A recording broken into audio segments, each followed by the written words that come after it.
We all know that Christmas can be a really busy time of year with so much to organise and so much to think about.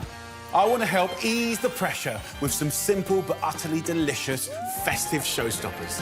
I just love it. These dishes are all easy crowd pleasers you can use across the whole festive season. Oh, amazing. To make things really easy, these recipes only have a small handful of ingredients, the cooking methods are really simple, and the prep time is really short. Come on! From stunning Christmas party suggestions, ha ha ha, look at the tenderness, to a brilliant array of dishes to serve at your Christmas Day feast. Easy, easy, easy. This is my favourite starter in the world. You can take one, or you can take all of them and create yourself a super easy Christmas. Who's hungry? Yeah. I can't wait. This is all about getting fun, festive food on the table with all of the frills, but none of the fuss.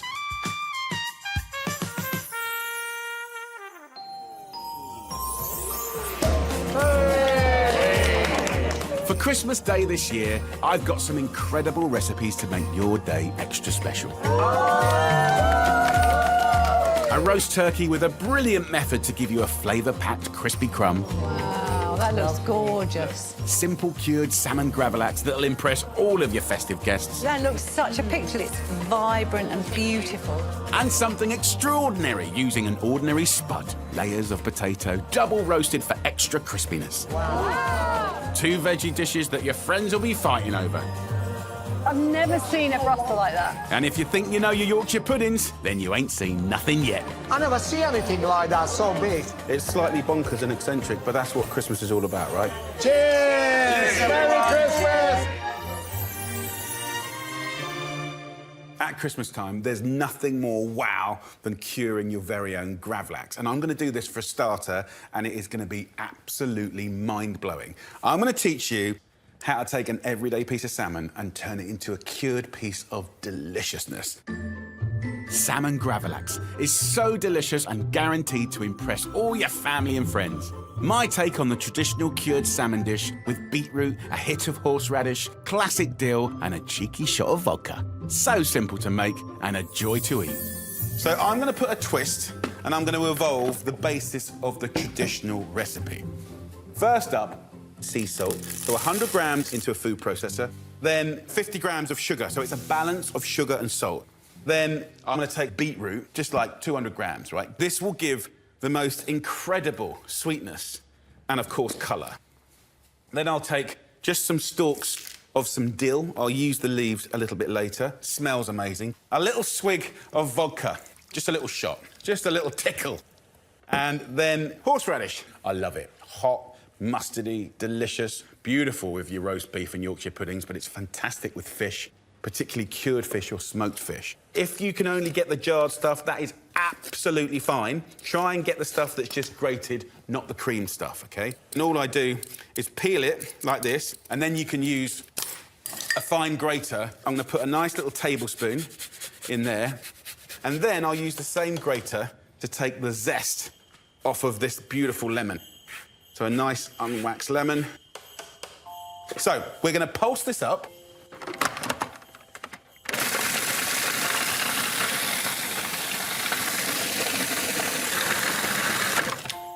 Beautiful.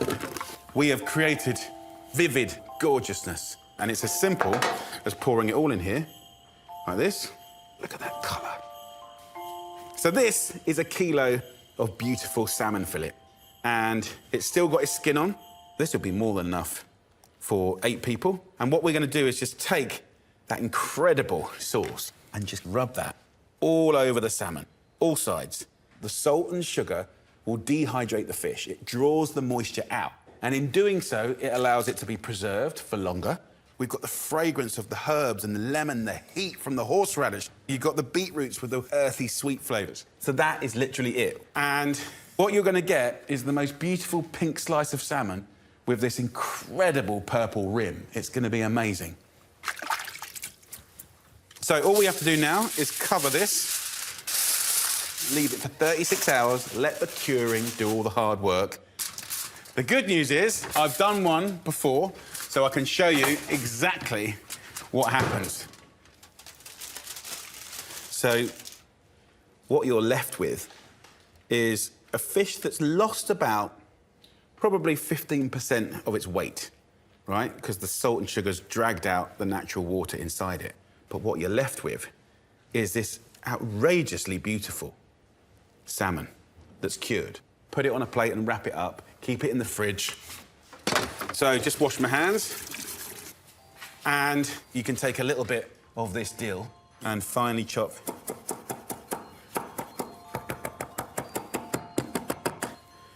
Sprinkle that in and around. Let's just have a little slice of this salmon. Go as thin as you can, do long strokes down to the skin, and you get that. So that is your beautiful home-cured salmon. And then if you just give it a little kiss of lemon juice, you know, it's one of those things that works with cured fish so well, so clean. Wow. So, how do I pair this beautiful and elegant thing up so you've got a cracking plate? First up, let's just flip the board. I want to show you how to make the most beautiful, quick cucumber pickle. I'm going to get myself a cucumber and I'm going to run it really hard down the length. Very, very simple. Slice it at an angle. So if you have a little look at the cross-section, can you see? Let me show you how quick it is. Get yourself a little bowl.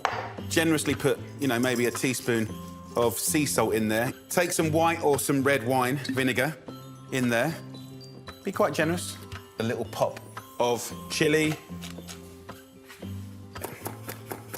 So some dill goes in here. And then we can kiss it with a little bit of oil. Get your cucumber in there and just toss it, move it around. But that, my friends, is a very, very quick pickle. So, I want something that's creamy and fresh. So thick, organic, Greek-style yogurt is definitely what we want. So let's get a little bowl and dill. All you got to do is chop this up and nice, big, generous tablespoons of thick yogurt. Then lemon, a little bit of the zest. Just the juice of half a lemon goes in. Tiny kiss of extra virgin olive oil. And then we put in that dill. And you've got a sauce that's gonna rock with that salmon. Let's plate it up. And what I love about this is you can do all of this in advance. Just 3 beautiful slices. Like this. A couple of little slices of the cucumber. And a lob of that amazing dill yogurt. Just a tiny little pinch of black pepper, a little kiss of extra virgin olive oil, little wedge of lemon, and that's it. Right, let's get amongst it.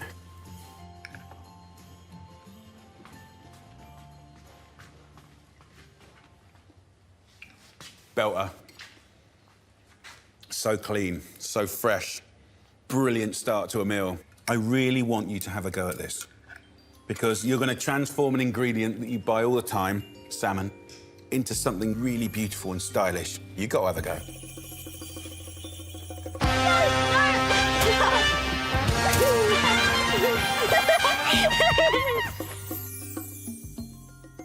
This year, I've got loads of easy and exciting tips to get loads of extra flavour into your festive feast. From the most delicious turkey to a brilliant stuffing and a mind-boggling gravy. One thing is for sure, is this year will be full of festive flavour. For a lot of us, it's the showstopper of Christmas. And I'm giving mine a full-on festive makeover with tips to give you the best roast turkey, sensational sage and onion stuffing, and a honey, bacon and chestnut crumb. It'll be like all your Christmases have come at once. So, where do we start? Every good turkey needs a good stuffing. So let's kick off with a traditional start. We've got the sage and we've got the onion. Get the pan on a medium-high heat. So I'll peel the onion, take the top off, we'll half it, finely chop it. We'll go in with a tablespoon or so of olive oil. Let that sizzle away. then sage. Just get some boiling water or a hot tap and just pour it over your herbs. It's a nice little hack because a lot of the flavour in woody herbs like sage, rosemary, thyme is in the essential oils, and when it's cold, they really close up. So just take the leaves off, roughly chop this, any old how. So once you've got that going, in we go. Give it a little shake. Let's go untraditional. I've got some dried apple and some cider. I want to use a nice little handful of this dried apple. Look out for these in delis. You can get them in supermarkets. So just run your knife through it, very rough, like this, and get that in the pan. Another little ingredient that I want to add is chestnuts. So I've got 2 packs. They're really, really good. They're already pre-cooked, they're already peeled, ready and raring to go. I'm going to take a quarter of those chestnuts just to crumble in to this stuffing. So sweet onions, sage, the apple's going to go really gorgeous and sweet and chewy, especially when they're hydrated with a little bit of cider. You know, just a little glass goes in. It's going to be amazing. So look, after about 5 or 10 minutes, when the onions have softened up and that cider is completely cooked away, just sprinkle that in a tray, and then once it's cool, I can finish off the stuffing.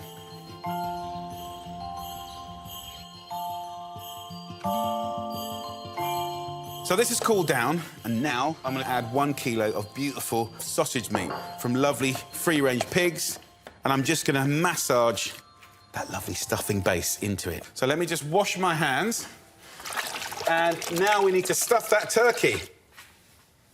OK, look at that. This is a beautiful free-range turkey. So we've got the cavity here, and then here at this end, we've got the neck of turkey. So take little wadges in your hand, really get it deep in there. So get 3/4 of this stuffing into this gorgeous turkey. There we go. Then pull the skin down, beautifully stuffed, OK? Now, with regards to the other cavity here, then I'm going to take little handfuls of this stuffing and loosely push it down. Don't just jam it in there and block up the hole, because you want the hot air to get through here. And what's beautiful is the turkey will flavour the stuffing and the stuffing will flavour the turkey. I'm going to just wash my hands again. What we're going to do now is the best gravy ever. I'm going to take most of these chestnuts. I'm going to save a little handful, actually, back for later. So just going to take those to one side. I'm going to put the chestnuts in the bottom. Instead of using flour to thicken our gravy, I'm going to use the chestnuts, and it works a treat. I'm going to take a couple of red onions, just remove the skin, and just cut into, like, eighths. And all the drippings from the turkey will give you the most amazing flavour. We're going to take a little extra sage here. You can put some in the tray, no trouble at all. And then a little clementine, put that in the cavity, and that will steam and perfume the inside of that beautiful turkey. So, last but not least, the giblets. This is flavour, so please do not throw this away. This is what's going to give you the most epic gravy ever, ever, ever. So put that in the bottom, and then we can pick up our bird and place her beautifully in like that. Look at that. Let's get rid of all of our bits and pieces. Let's talk about the final flourish. I'm going to make now a sage oil, and it's the perfect thing to rub and moisturise around that turkey. It will give you gorgeous, crispy skin. So get yourself a pestle and mortar and just take a few more bits of your sage, like that. Going to take a little pinch of sea salt and black pepper and get bashing.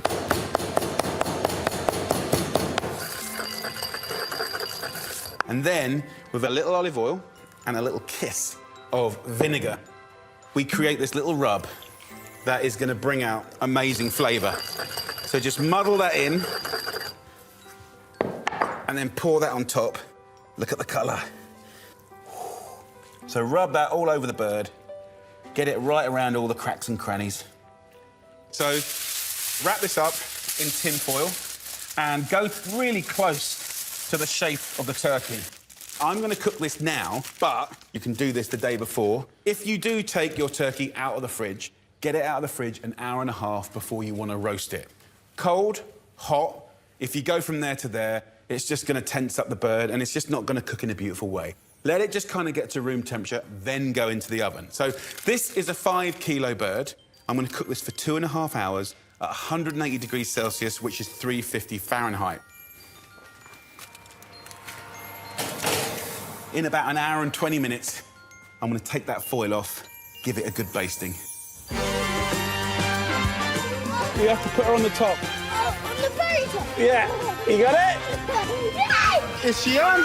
Yes, Yay! Look, can you have a snowball fight now?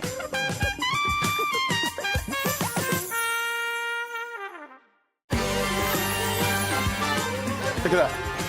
Oh, big yes! Qu'est-ce que je me... It smells amazing.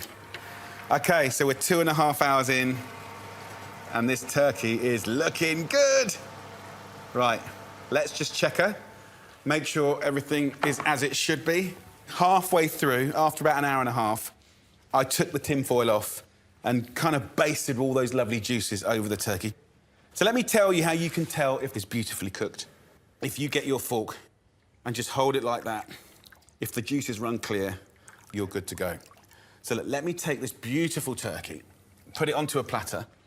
The most important tip is to let this turkey rest. You want to let a 5-kilo turkey rest for an hour and a half. The internal temperature goes up for the next 20 minutes. It's still cooking. It will be hot. Right, let's look at the tray, because we want the drippings. Do not throw this fat away. Now, you can put some herbs in this jam jar, and if you roast potatoes with this, even today, amazing. If you start casseroles or stews with this, it's going to be insanely good. Here is base for gravy. So all I need to do now is put this onto a simmer.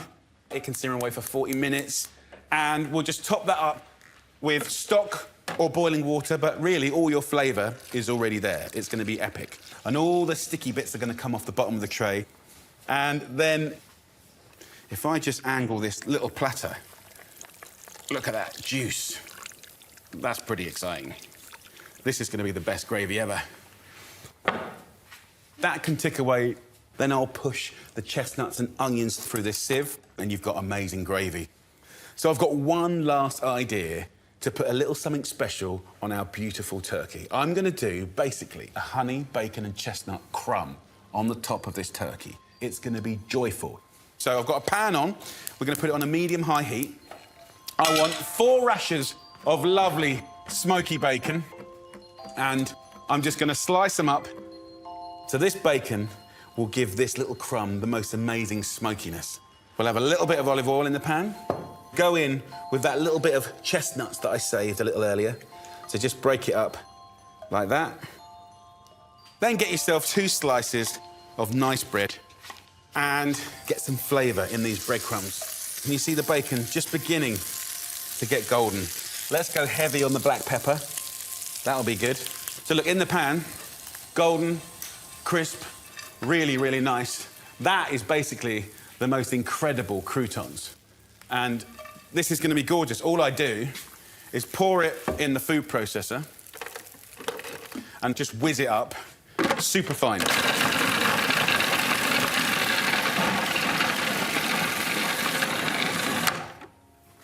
Beautiful. So we can put the pan back on the heat and have a look at this. Lovely, fine, bacony, chestnutty breadcrumbs. We're going to pour some honey on here, about a tablespoon. It's probably all we need. And honey glazed poultry has always been a thing. The turkey is now sticky. And all we do now is let it rain breadcrumbs.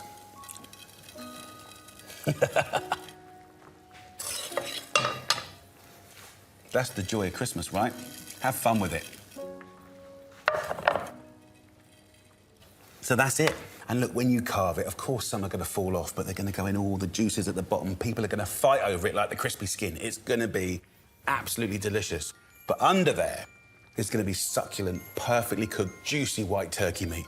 So look, that is done and dusted, literally. Oh, it's smoky. It's a smoked marshmallow. What are you doing? Buddy.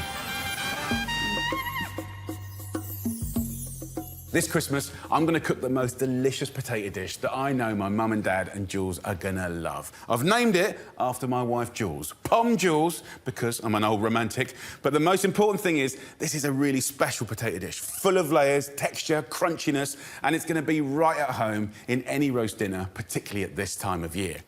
Taking the humble potato to a whole new place. It doesn't look ordinary because it's going to taste extraordinary. Flavour packed with garlic, rosemary and thyme. At this time of year, some dishes are worth the effort, and this is fit for any festive family feast. So this is a Maris Piper potato, and I've got 4 to 5 kilos here, peeled, sliced, ready and raring to go. OK, take some rosemary off the stalk, and then we're going to finely slice it. What I want to do is add a little bit of garlic. So just slice that up. This is going to give the most amazing flavour to the potatoes. I'm going to add a good pinch of salt and a good pinch of pepper. And that's our basic seasoning. I just want to almost sort of dress it with a little kiss of olive oil. If you toss the potatoes up and coat them in that lovely seasoning, the oil and the rosemary, that's going to be absolutely amazing. So, in the pan here, I'm going to use just a little bit of greaseproof paper. So I'll just run that under a tap. That softens it up and just makes it a bit more malleable to work with. I'm lining this, not because I need it to be non-stick, but just so later on I can pop it out really effortlessly. So all I do is layer up the potatoes, just like this, and kind of like a pack of cards, just flatten them out. It's like the ultimate roast potato. It's like the ultimate chip. And what it is, it's the starch that naturally comes out of the potatoes that sticks them all together as one giant potato. So all I need to do is get a bit of tin foil, like that. We'll cover this nice and tightly, and it's super easy. Get it in the oven for about an hour and a half at 180 degrees Celsius, which is 350 Fahrenheit.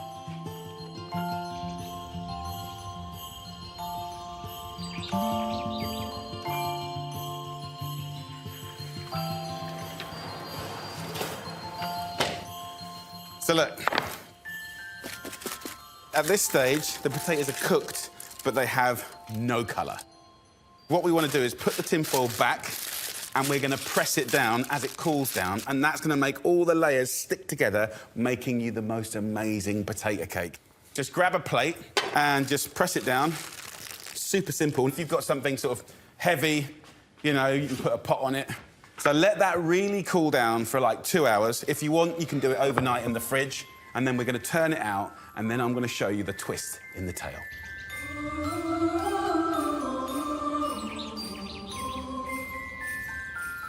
So guys, this is the exciting bit. This is where our little bit of love and care for the humble potato, we're going to take it to the next level. So take your pan and turn it out onto a board, right? The greaseproof paper has protected it, so take a little bit of butter and just rub it in to this pan, up the sides, round the edges. Now look, if you look at the potato dish now, what I have is layers this way, and what I want to do is have layers that way. And if you're wondering what I'm saying, let me show you. It's so flipping exciting.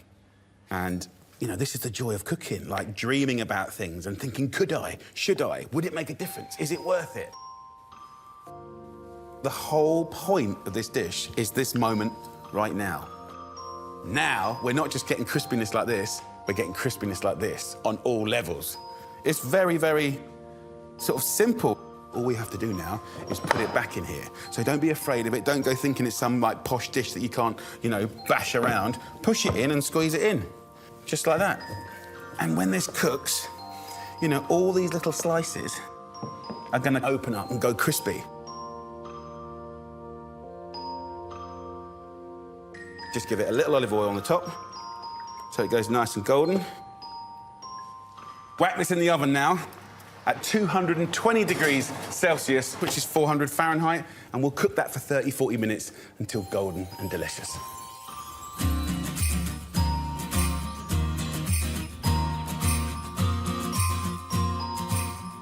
Smells good. Look at that. That's what it's all about, getting a sizzle on. Look at the little layers. That is a crispiness sensation.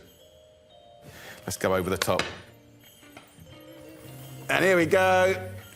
Oh! Come on, let's just get in there. The whole point of it, like, excuse fingers, but I've got to explain. Look what you get, look. Layers. Layers, layers, layers. It's like the best bits of roast potato and French fries all in one. Let's have a try. Wow. Insane crunch with a chew and then silky, silky smooth potato. It's perfect balance. And tell me that wouldn't look amazing on any roast dinner, on any Christmas table, even a steak night. That, my friends, is a beautiful thing.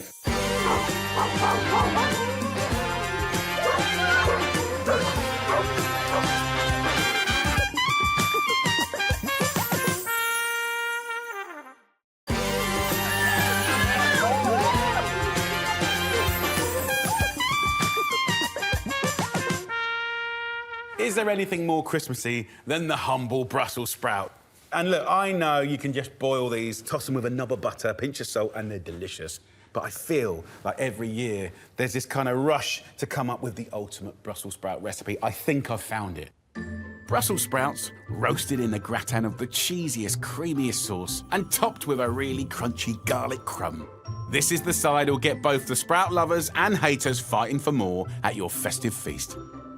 The inspiration came from my little boy, Buddy.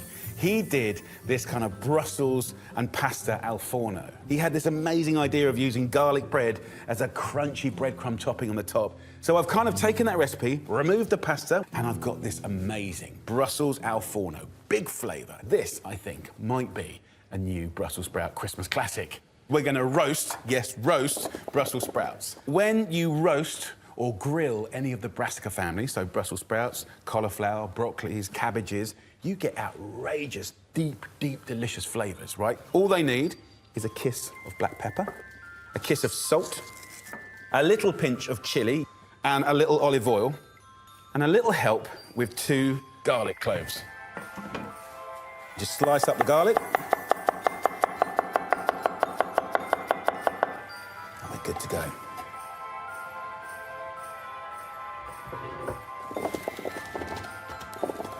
Lay them in one layer and they go straight into an oven. Now, the oven is at 200 degrees Celsius, which is 400 Fahrenheit.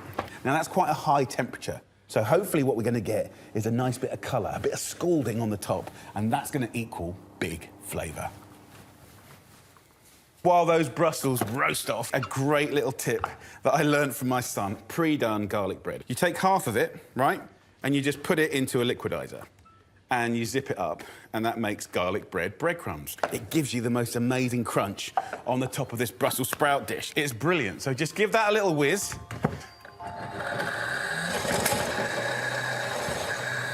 Okay. Super simple.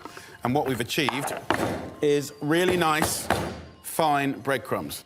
Any leftovers in here is fine, because in here, we're gonna make like a cheats white sauce.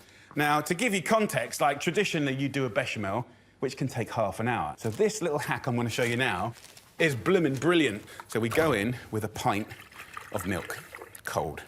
Right, just get that in, a pinch of salt and pepper, and then a bag of spinach. Yep. So get that all in there, that's about 100 grams. That's fantastic. Then I'm going to go in with about 100, 150 grams of cheddar, or it could be red Leicester, or at Christmas you've got loads of cheese, so you can blend your cheeses. And then last but not least, a tablespoon of flour. That just stabilises the sauce and gives it the shine and the thickness that we so love. We just wazz it up now until it's vivid green.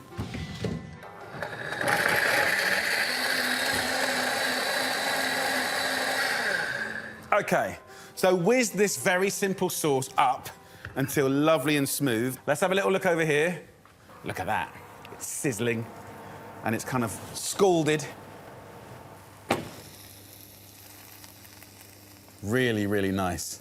So into this sizzling tray of Brussels, we're going to get our lovely sauce and pour it on. Give it a little shake. Look at that. You can see that sauce getting smooth. And then we're going to take our garlic bread and sprinkle that on top.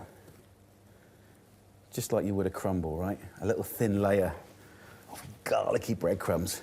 And then this goes back into the oven for another 15 minutes, same temperature, and that amazing creamy sauce will get thicker and thicker. I cannot wait to show you it.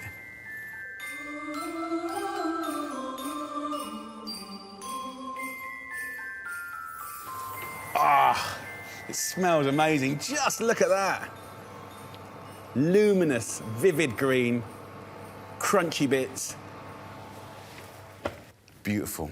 Half an hour. We've got cheesy sauce with a twist and garlicky bread topping. Come on, we're talking about the nation's favourite things here. All around the humble Brussels sprout. Right, let's have a little try.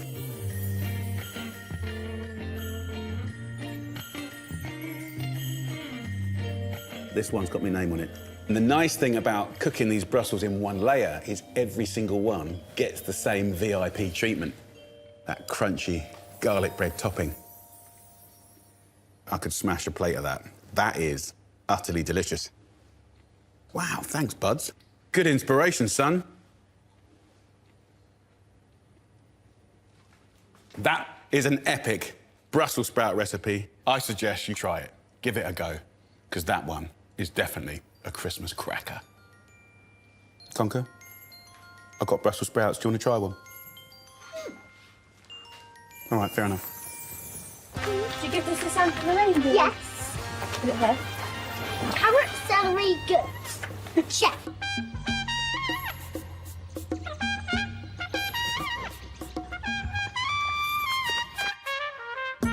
So this next recipe goes two ways. And I'm going to take the humble carrot to the next level. We're going to roast these little babies up with clementine. We're going to glaze them with honey and almonds. It's going to be the best roast carrots ever for a roast dinner, a Christmas dinner. It's going to be beautiful. But with a little twist, we're going to take it to be a cool little contemporary salad that you can put in a buffet at that time of year when you've got cold cuts, leftovers, and all that good stuff.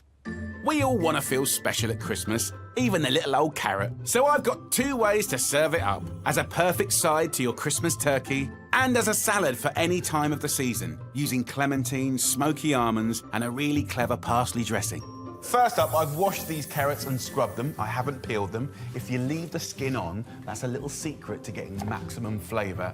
I'm just going to take these tops off, about 2 centimetres from the top, like that. These lovely tops, just compost those. We're going to put the carrots into here and season with black pepper, with salt and some olive oil. Then the juice of 4 clementines. So just squeeze the juice in, every last bit. There you go. And then get yourself a bit of tin foil, cover it up. Nice and tight, like this, and just make a little hole in the middle. The steam will come out of there. So get these in the oven, very, very simple. It's going in at 200 degrees Celsius, which is 400 Fahrenheit. We'll cook it for an hour to start with. Then we take the foil off and we let it have half an hour until golden and sticky and gorgeous. So it's really easy to put together and the oven's doing all the hard work. I like that.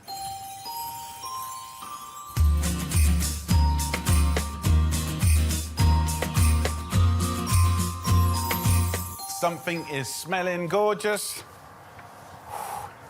All that juice is cooked away, looks amazing. We've got the seasoning in there. We'll kiss it with a little bit of honey.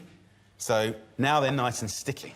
I want something to stick to them, and a little trick that I've been playing with is using these little packets of smoked almonds. Get them in the pestle and mortar and pound them up, and they're amazing on salads, on noodle dishes, on rice dishes, and fantastic with these beautiful roasted carrots. So pound up, muddle up.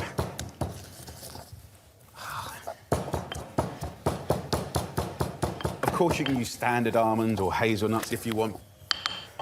Very nice. Then let's put it onto a little platter. This is going to work beautifully. Don't you go thinking that this is sort of dark or burnt. This is caramelised.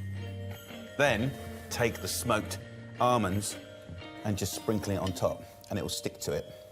So you can serve it like that. But then, how can we take that and turn it into a really modern, contemporary salad? I'm going to take another everyday ingredient, cottage cheese, right? But we are going to make it very exciting. So I've got some parsley here.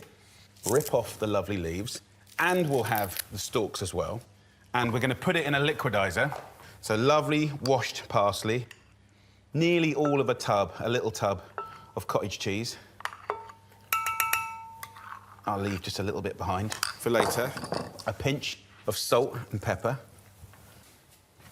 Give it a little drizzle of extra virgin olive oil, just a tablespoon, it's lovely. About half as much of some nice red wine vinegar, just to give it a kick. Just whiz it up.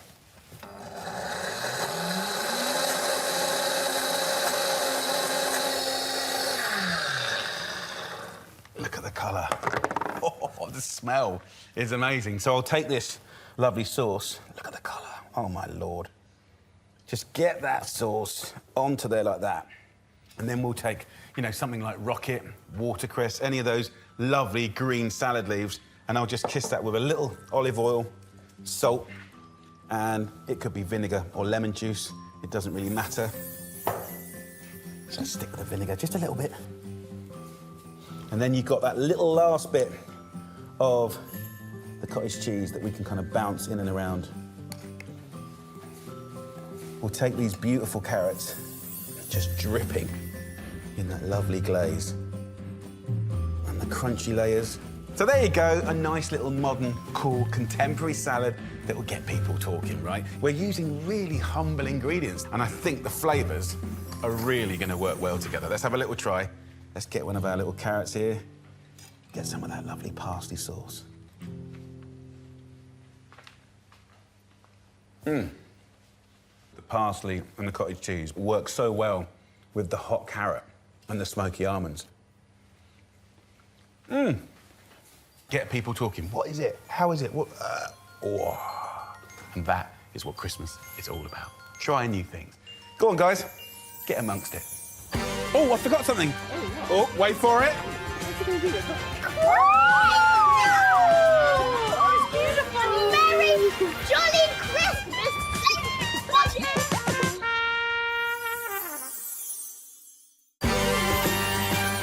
Darling, look at the stars. Sorry, that was mistletoe.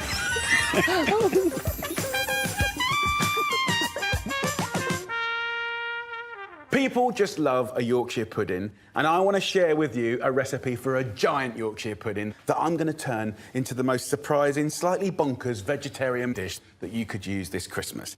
This giant Yorkshire pudding is my Christmassy take on the classic, with an amazing tip to give you the biggest Yorkshire pudding you've ever seen. And if you've got any vegetarians coming, then I've got the combo for you. With brie, cheddar, grapes, spring onions and tarragon, this is a dish that will surprise them all.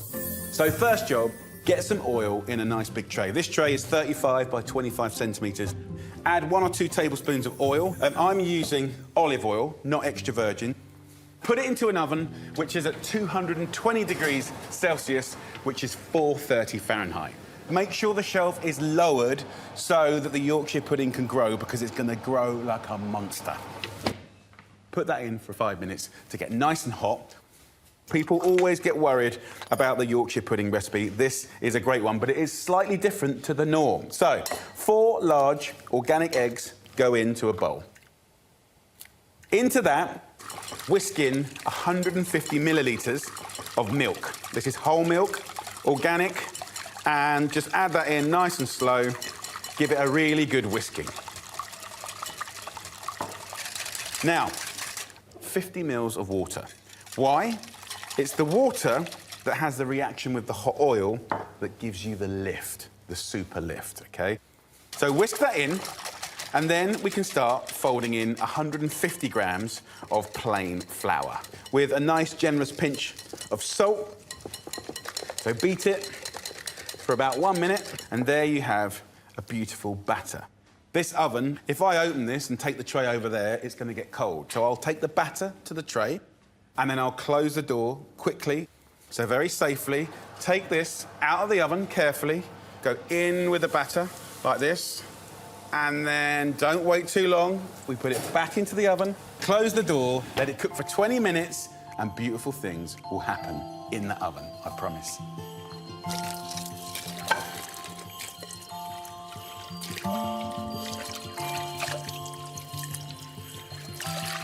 Right, let me show you what beautiful things.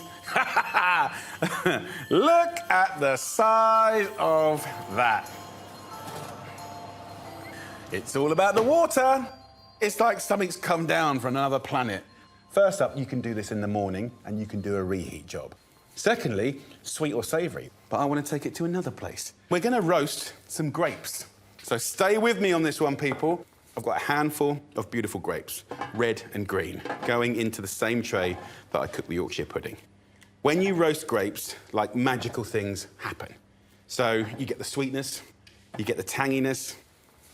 I'm going to take a bunch of spring onions here, trim off the edge.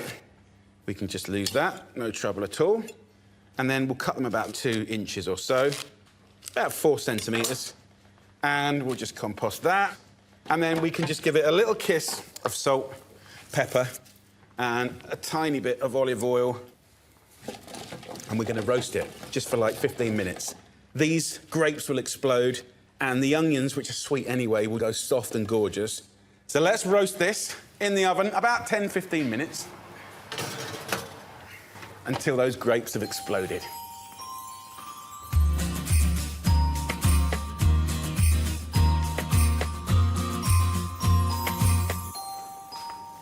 So, there you go. That's what I'm talking about.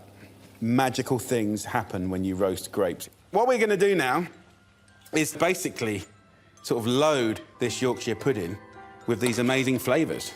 The grapes and the spring onions. And then we can go to our cheese board. Let's go for a little slice of brie. Cheddar, let's just do little nuggets. Always a reliable, oozy cheese. I know it's odd, I know it's eccentric, but it is brilliant and it is Christmas, so you just have to trust me. And then goat's cheese. Let's just have a little few slices here. So back in the oven for 5 minutes to get the ooze on with the cheese. Very, very simple. There's one last flourish that I like to do. There's a herb that's very good friends with grapes, and that's tarragon. Just take the stalk and pull it off like that. So do a whole wad, a whole little bunch like this. Just add a little kiss of olive oil. Very simple. A tiny thimble of red wine vinegar. A tiny pinch of salt. And then just a little teaspoon of Dijon mustard. It's like a French dressing. And that, with the cheese and the grapes, is going to be a thing of beauty. OK, let's have a little look. Come on! That, my friend, is our very bonkers Yorkshire pudding of giantness. Now I'm just going to sprinkle it with that mustardy tarragon. Flavour galore. So, it's only right if I plate a little bit up.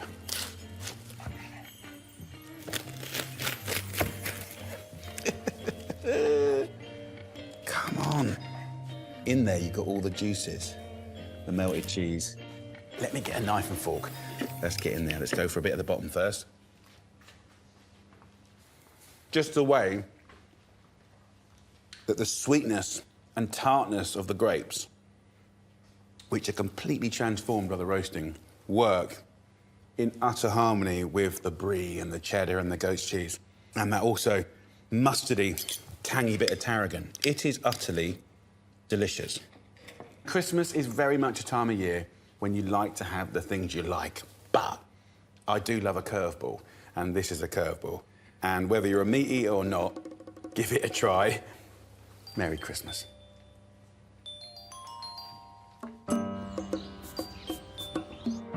Come and sit down, guys. Happy Christmas, everyone. Merry Christmas. So nice to see you all.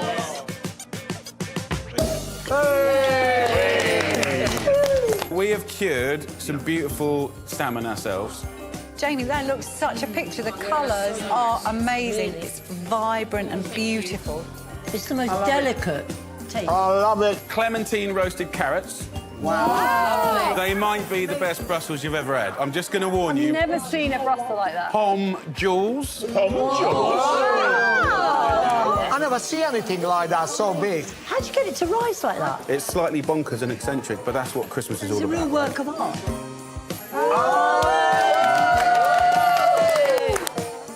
Look at that. Oh. Wow, that looks gorgeous. Oh my God, look at this! Yeah! Oh, God, this is so delicious. I can't tell you. Gorgeous.